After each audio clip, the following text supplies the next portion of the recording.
والسلام علی سید الانبیاء والمرسلین اما بعد فاعوذ باللہ من الشیطان الرجیم بسم اللہ الرحمن الرحیم۔ الحمدللہ الہادی پروگرام میں اب روزوں سے متعلقہ مسائل آپ کی خدمت میں ذکر کر رہے تھے، یعنی ان آیات پر کلام ہو رہا تھا جو روزوں سے متعلق کسی بھی مواد پر مشتمل ہیں۔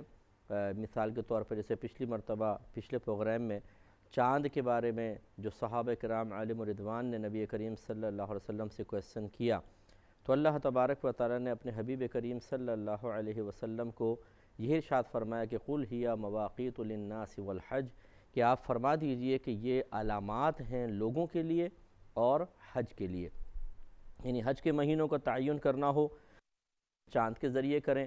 اس کے علاوہ لوگوں کو چاہیے کہ چاند کے ذریعے بہت سارے اپنے معاملات حل کریں، چاہے وہ مدت کے ذریعے مدت کے مسائل ہوں، جیسے مدت عدت 4 ماہ 10 دن ہے تو ہمیں حساب کرنا ہوگا شمسی مہینوں کے قمری مہینوں کے حساب سے۔ ایسے ہی زکوٰۃ کا سال مکمل ہو گیا، اس میں بھی قمری مہینوں کا اعتبار۔ بس یہ سمجھ لیجئے کہ جہاں مذہب اسلام نے ہمیں مدت کے بارے میں کوئی حکم ارشاد فرمایا، 4 ماہ 3 ماہ سال 6 مہینے، ان سب میں قمری مہینوں کا حساب کرنا ہوگا اور وہ چاند ہی ہمیں بتائے گا۔ اسی طریقے سے یہ بھی ہے کہ لوگ چاند کو دیکھ کر اپنی سفر وغیرہ کی سمت کا تعین کرتے تھے، ستاروں کو بھی دیکھتے تھے، بعض چاند کو سیدھے کندھے پہ رکھنا ہے، سیدھی جانب رکھ کے ہمیں سفر کرنا ہے تو ہم صحیح منزل پر پہنچ جائیں گے وغیرہ وغیرہ۔ تو گویا کہ اللہ تبارک و تعالی نے اس میں اشارہ فرمایا کہ اگر ہمیں روزے رکھنے ہیں تو اس میں بھی چاند کے ذریعے ہمیں مدد لینی ہوگی تاکہ معلوم ہو کہ کب مہینہ شروع ہوا ہے اور کس وقت مہینے کا اختتام ہوا ہے۔ آج اگلی مشہور آیت کی طرف آتے ہیں۔ سورہ بقرہ کی آیت نمبر 183 ہے۔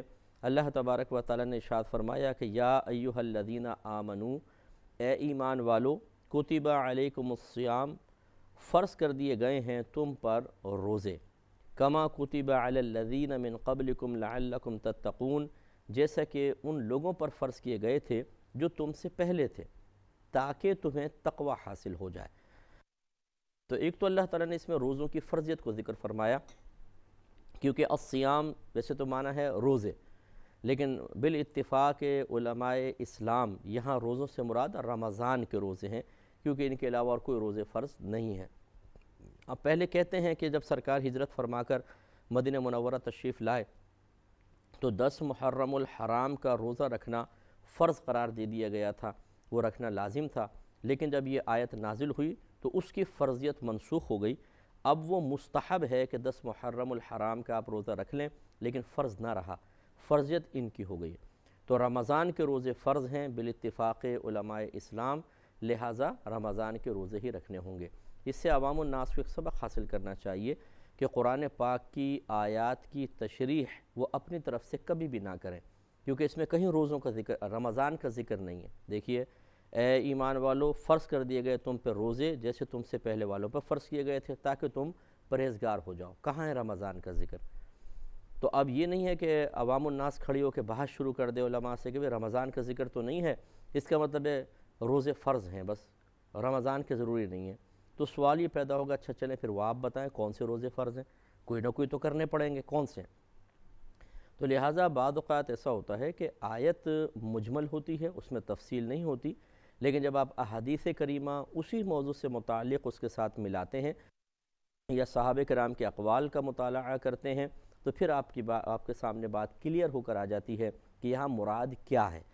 تو لہٰذا نبی کریم صلی اللہ علیہ وسلم نے احادیث کریمہ میں یہاں روزوں سے متعلق رمضان کے روزے قرار دیے تو رمضان۔ اس طرح علماء اسلام بہت ساری آیات میں اسی طرح اتفاق کرتے ہیں کہ جہاں مفہوم مجمل سا ہوتا ہے، غیر واضح ہوتا ہے، اس کی تفسیر درکار ہوتی ہے، تو پھر وہ پہلے تفسیر کو ایک کر لیتے ہیں، پھر اس کو سب کے سامنے پیش کرتے ہیں، پھر وہ سب غور و تفکر کرنے کے بعد اس پر اتفاق کر کے اسے پھر عوام کے سامنے پیش کرتے ہیں۔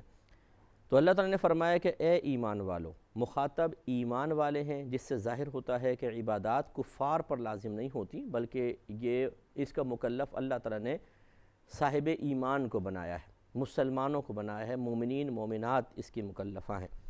پھر آمنو صیغہ جمع مذکر غائب ہے، اللہ تبارک و تعالیٰ نے مذکر یعنی مردوں کو مخاطب کیا ہے، عورتوں کو تو مخاطب نہیں کیا۔ یہ بھی ایک سوال پیدا ہو سکتا ہے کہ اس کا مطلب یہ ہوا کہ جب اللہ نے مردوں کو خطاب فرمایا تو پھر یہ روزے مردوں پہ فرض ہوں گے، عورتوں پر نہیں۔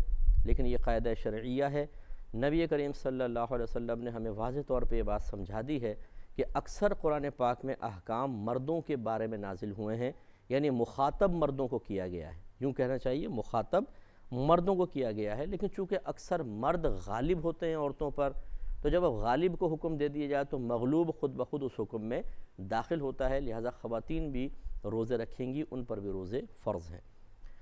تو روزے فرض کر دیے گئے تم پر، اور پھر اللہ نے فرمایا کما کتب علی الذین من قبلکم، جیسے تم سے پہلے والوں پر فرض کیے گئے۔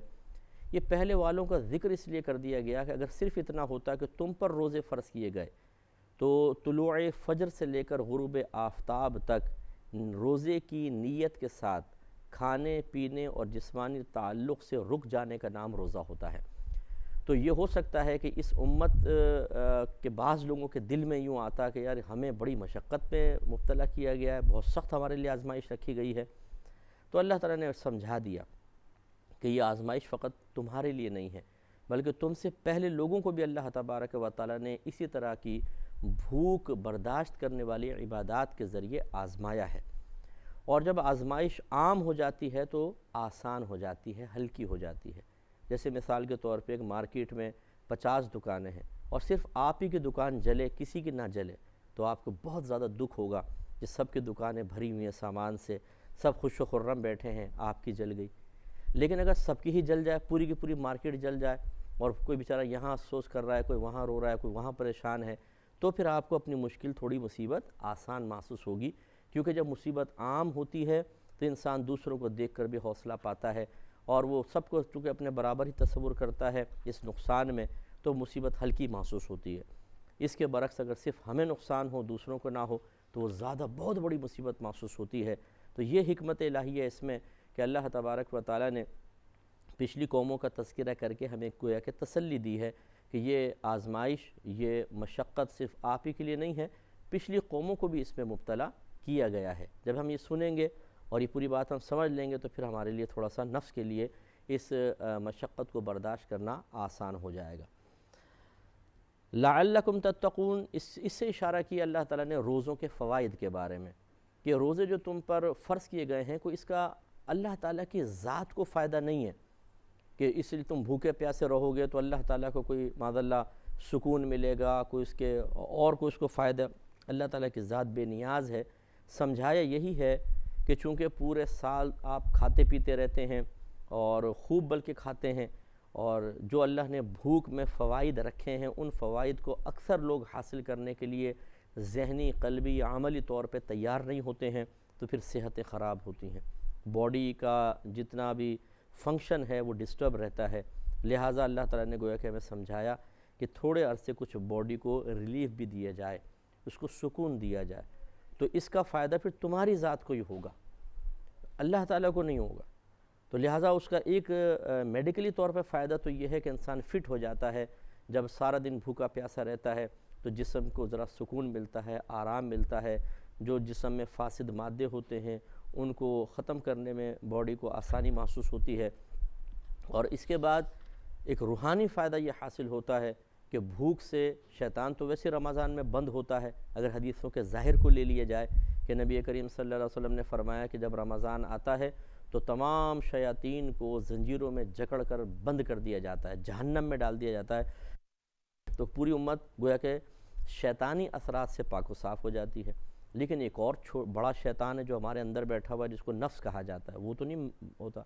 اب اس کو مغلوب کرنے کے لیے ضروری ہے کہ کچھ ایسے اقدامات کیے جائیں جس سے اس کی طاقت ٹوٹے، اس کا زور ٹوٹے، اس کی ضد ختم ہو، اس کا بغض، اس کی دشمنی دوستی میں بدلے، یا نرمی پیدا ہو۔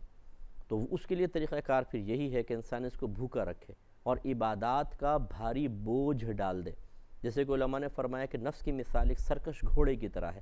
جیسے آپ ایک جنگل سے گھوڑا پکڑیں جو انسانوں کا عادی نہ ہو تو وہ کبھی بھی اپنی پشت پر کسی کو بیٹھنے نہیں دے گا۔ اگر آپ اس کو چاہیں کہ اس سے سامان وغیرہ لوڈ کروائیں، وہ بالکل قریب نہیں آنے دے گا، لاتے مارے گا۔ اب اس کو مغلوب کرنے کا طریقہ یہ ہے کہ پہلے تو اس کو رکھیں بھوکا پیاسا. جب بھوکا پیاسا رہے گا، بالکل نحیف و نازار ہو جائے گا تو زور ٹوٹے گا. اور اس کے ساتھ ساتھ اس پہ بہت بھاری بوجھ لاد دیا جائے، کہیں باندھ دیں اس طرح 2 لکڑیوں کے درمیان کھڑا کر کے اس پہ بھاری بوجھ لاد دیں. اب کھانے پینے کو مل نہیں رہا، بوجھ اتنا زیادہ، ساری سرکشی ختم ہو جائے گی. اس کے بعد پھر جب تھوڑا بہت کھلا کے اس کو مطیع و فرما بردار بنانے کی کوشش کریں گے، فوراً مان جائے گا. پھر اگر سرکشی کرے پھر بھوکا پیاسا کر دیں، پھر اس پہ لوڈ ڈال دیں. معلوم یہ ہوا کہ گھوڑا اگر سرکش ہو تو یوں نہیں کرنا ہے کہ ذبح ہی کر دیں، اس سے سرکشی ختم نہیں ہوتی. اتنا بوجھ ڈال دیں کہ وہ دب کے مر جائے، یہ بھی صحیح نہیں ہے. بالکل ہی بوجھ نہ ڈالیں تب بھی فائدہ نہیں ہوگا، بھوکا پیاسا نہ رکھیں کوئی فائدہ نہیں ہو، تو سرکشی قائم رہے گی. بس یہی نفس کا مسئلہ ہے. ہم نے اس کو مارنا نہیں ہے، قتل نہیں کر دینا ہے. ہم نے اس پہ اتنا عبادات کا بوجھ نہیں ڈالنا کہ یہ بیچارہ دب کے ختم ہو جائے، بلکہ اعتدال کے ساتھ اس کو ہمیں ایک راہ راست پر لانے کے لیے وقتی طور پر بھاری بوجھ ڈالنا ہے، بھوکا پیاسا رکھنا ہے. جب یہ سرکشی چھوڑ دے، جیسے گھوڑا سرکشی چھوڑ دے اور کہنا مان رہا ہو تو پھر کوئی ضرورت ہے، پھر ٹھیک ہے بھائی کھاؤ بھی پیو بھی، ہلکا پھلکا جو ہمیں بوجھ چاہیے وہ. ہاں جب سرکشی کرے گا پھر ہم سختی کی طرف آ جائیں گے. یہی نفس کا معاملہ ہے، اس کو سب سے پہلے مغلوب کرنا ہوتا ہے. مغلوب جب یہ ہو جائے گا بھوک سے، پیاس سے، بھاری عبادت کے بوجھ سے، تو اب تسلسل ضروری نہیں ہے. اب اکابرین کا یہی معاملہ ہوتا تھا جو لوگ نہیں سمجھ پاتے. وہ پہلے اپنے نفس کو مغلوب رکھتے تھے اتنا کہ وہ سرکشی بھول جاتا تھا، پھر اس کو کھلاتے تھے پلاتے تھے، آسائش سے رہ بھی رہے ہیں، سکون سے رہ رہے ہیں، نعمت اللہ کے استعمال کر رہے ہیں، نفس دبا ہوا ہے. اور اگر کبھی سرکشی کرتا تھا پھر فوراً سختی کی طرف لے آتے تھے، پھر سیٹ ہو جاتا تھا. اب لوگ جو ان کی ریاضات اور مجاہدات کا پیریڈ ہے، ٹائم پیریڈ، وہ دیکھا نہیں ہوتا. وہ ان کے ظاہر کو دیکھتے ہیں، ارے جی مولوی صاحب بڑا کھا رہے ہیں، جی پیر صاحب ہیں کھا رہے ہیں، حلوے کھا رہے ہیں، چکن تکے میں نے خود کھاتے ہوئے دیکھا ہے، جی چکن تکے کھا رہے تھے، پورے دسترخوان پہ 50 قسم کے کھانے، یہ ہیں، یہ ولی ہو سکتے ہیں؟ ارے بے وقوفو، ایسے ان لوگوں کہہ رہا ہوں کہ جو واقعی ایسے کہتے ہیں. سیدنا شیخ عبد القادر جیلانی رضی اللہ تعالیٰ عنہ، جنہوں نے خود اللہ کے حکم سے یہ ارشاد فرمایا کہ قدمی ہذہ علی رقبۃ کل ولی اللہ، میرا یہ قدم اللہ تعالیٰ کے ہر ولی کی گردن پر ہے. آپ آل رسول ہیں اور مقام غوثیت کبریٰ پر فائز ہیں، اور جب قیامت کے قرب میں امام مہدی رضی اللہ تعالی عنہ تشریف لائیں گے تو آپ بھی اسی منصب پر فائز ہوں گے. یاد رکھیں غوثیت کبریٰ کے منصب پر فائز ہوں گے. تو حضرت شیخ عبد القادر جیلانی رضی اللہ تعالیٰ عنہ کے پاس ایک عورت ایک بچے کو لے کر آئی، بڑا معروف اور مشہور واقعہ ہے، اور کہا کہ حضور اس کو اپنی تربیت میں رکھ لیں. تو حضرت نے اس کو رکھ لیا. کچھ عرصے بعد عورت آئی تو دیکھا کہ بچہ جو کی روٹی کھا رہا ہے اور حضرت ایک مرغ مسلم کھا رہے ہیں. تو عورت کی زبان سے بے اختیار نکلا کہ واہ واہ جی، میرے بیٹے کو جو کی روٹی کھلا رہے ہیں، دیکھیں سوکھ کے کانٹا ہو گیا، اور خود مرغے کھا رہے ہیں. تو سیدنا شیخ عبد القادر جیلانی رضی اللہ تعالی عنہ نے جو ہڈیاں وغیرہ وہاں پڑی تھیں ان کو دیکھ کے فرمایا قم باذن اللہ، اللہ کے حکم سے کھڑا ہو جا. تو ایک دم اس کا گوشت مجتمع ہوا، ہڈیاں صحیح ہو گئیں، اس پہ پر آ گئے، گوشت آ گیا، کھا لائی، اور وہ مرغہ زندہ ہو گیا. آپ نے ارشاد فرمایا کہ جب تیرا بیٹا اس قابل ہوگا تو پھر مرغہ بھی کھائے گا. تو اس سے آپ ذرا غور و تفکر فرمائیں کہ یہ جو ہمارے اکابرین ہوتے ہیں انہوں نے اپنے نفس کو مغلوب کر لیا ہوتا ہے، اور سمجھ لیں نفس ایک سواری کی طرح ہے، آپ اس پر جب بیٹھ جائیں وہ سرکشی نہیں کر رہا تو پھر کیا ضرورت ہے کوڑے مارنے کی، کیا ضرورت ہے اسے بھوکا پیاسا رکھنے کی. بھوکا پیاسا تو رکھا جاتا ہے مطیع و فرما بردار بنانے کے لیے، کوڑے مارے جاتے ہیں اس کو اپنی مرضی کے تابع کرنے کے لیے، مرضی کے مطابق چلانے کے لیے. اور اگر گھوڑا اتنا اچھا ہے، جتنا مرضی کھلا رہے ہیں پلا رہے ہیں، اسے پیار سے چلا رہے ہیں، وہ آپ کے کہنا مان رہا ہے، کبھی سرکشی نہیں کرتا، جتنا وزن دیتے ہیں وہ اٹھا لیتا ہے، جو کام دیتے ہیں وہ کر دیتا ہے، جہاں لے کر جاتے ہیں بالکل صحیح سپیڈ کے ساتھ ورک کر رہا ہے، تو پھر کیا ضرورت ہے اس کو مارنے پیٹنے کی. اس راز کو سمجھنا چاہیے. جو لوگ نہیں سمجھ پاتے ہیں وہ سمجھتے ہیں بس اللہ کا ولی وہی ہوگا کہ جو اپنے نفس کو بس خوب مشقت میں رکھے گا، خوب وہ ہر کھانا پینا چھوڑ دے، لذت والی چیزیں ترک کر دے، تب ہم مانیں گے یہ ولی ہے. یہ ایسا نہیں ہوتا. یہ اللہ نے جو فائدہ بیان فرمایا لعلکم تتقون، کہ تم روزے رکھو تاکہ تمہیں پرہیزگاری حاصل ہو. تو پرہیزگاری کے حصول کے لیے ضروری ہے کہ شیطان کے وساوس بھی دور ہوں اور نفس پہ ہم غالب آ جائیں. تو گویا کہ اس میں اشارہ ہے کہ اگر روزے رکھو گے اور جس طرح روزے رکھنے کا حق ہے ویسے روزے رکھو گے تو اللہ تبارک و تعالیٰ اگر شیطان کو بند نہ بھی کرتا تو شیطان بھی مغلوب ہو جاتا اور نفس بھی مغلوب ہو جاتا اور تم آسانی سے صفت تقوی سے متصف ہو جاتے۔ اس لیے یاد رکھیے کہ رمضان میں آپ دیکھیں بھوکا پیاسے بھی ہم رہتے ہیں اور 20 رکعت تراویح کا اضافی بوجھ بھی ہم پر آ جاتا ہے، تو یہ نفس کو مطیع و فرما بردار کرنے کے لیے بڑا مناسب موقع ہے کہ ہم اس طرح کریں۔ لیکن ہماری صورتحال یہ ہے کہ جس سحری کے اندر 4 پراٹھے، 2 دودھ کے گلاس، 3 پلیٹ سالن، 4 ابلے ہوئے انڈے، اور اس کے بعد بھی کہتے ہیں کہ تھوڑی اور گنجائش ہوتی تو اور میں کھانے سے اکتساب فیض کر لیتا، اور خوب ڈٹ کے یہاں تک ٹینکی فل کر کے اور پڑے سو رہے ہیں جی۔ فجر کے بعد سوئے، ظہر میں اٹھ گئے، تھوڑا بہت کچھ کام وام کیا، پھر سو گئے، عصر میں اٹھے، باہر دوستوں کے پاس نکل گئے، واپس آئے، پھر افطار پہ ٹوٹ پڑے، پھر ٹینکی فل، اور پھر کہتے ہیں آج تو روزے کا پتہ بھی نہیں چلا۔ تو پتہ کیسے چلے گا؟ سارے دن تو سوتے ہوئے گزار دیا، سارے دن تو فضولیات میں لگے رہے، تو کیا پتہ چلے گا؟ ہونا یہ چاہیے کہ صفت تقوی اسی وقت حاصل ہوگی جب واقعی نفس کو بھوک اور پیاس محسوس ہو، ضعف محسوس ہو، کمزوری محسوس ہو، جس کا طریقہ علماء نے یہ فرمایا کہ اگر آپ کی اگلے دن ہارڈ ورکنگ نہیں ہے، کیونکہ جو مزدور طبقہ ہے، محنت مشقت والا کام کرتا ہے، اس کے لیے تو بہتر ہے کہ وہ مناسب کھائے، کیونکہ توانائی نکل ہی جانی ہے وہ اس کو، پھر ورنہ کام میں کوتاہی ہوگی۔ لیکن جو عام طور پہ آفیسز میں کام کرتے ہیں، اے سیز میں انہوں نے بیٹھنا ہوتا ہے، بالکل معمولی سی سحری کھائیں، لیمیٹڈ، جتنا عام دنوں میں کھاتے ہیں اس سے بھی آدھا کھائیں، اور یاد رکھیں اس سے کوئی نقصان نہیں ہوگا۔ میں نے بھی ایک ڈاکیومنٹری دیکھی جو انگریزوں کی بڑی زبردست تحقیق تھی، انہوں نے بتایا کہ جو جانور کم کھاتا ہے، اور ایک چوہے کے بارے میں بتایا کہ وہ پتہ نہیں میرے خیال میں 6 مہینے تک وہ کچھ بھی نہیں کھاتا، زمین کے اندر رہتا ہے 6 مہینے تک۔ ایک کے بارے میں تو بتایا 120 دن تک، 120 سال تک، 100 سال تک وہ کچھ بھی نہیں کھاتا پیتا، اندر رہتی ہے۔ وہ مینڈک تھا یا کوئی اور جانور تھا، تو انہوں نے بتایا کہ سائنس کی روشنی میں، ورنہ ہمارا مذہب یہ کہتا ہے کہ عمریں مقرر ہیں، سائنس کی روشنی میں بتایا کہ جو اپنے آپ کو بھوکا رکھتا ہے اس کی عمر طویل ہو جاتی ہے، جیسے ان جانوروں کی عمر طویل ہے۔ تو اس سے معلوم ہوا کہ کم کھانے سے کوئی نقصان نہیں ہوگا، نہ باڈی فنکشن میں کوئی نقصان ہوگا، نہ آپ کی عمر میں نقصان ہوگا، نہ طاقت کا نقصان ہوگا، فائدہ ہوگا۔ اور اسی طرح افطار میں اس پہ انشاءاللہ سلسلہ کلام جاری رکھیں گے، لیکن نیکسٹ پروگرام میں وآخر دعوانا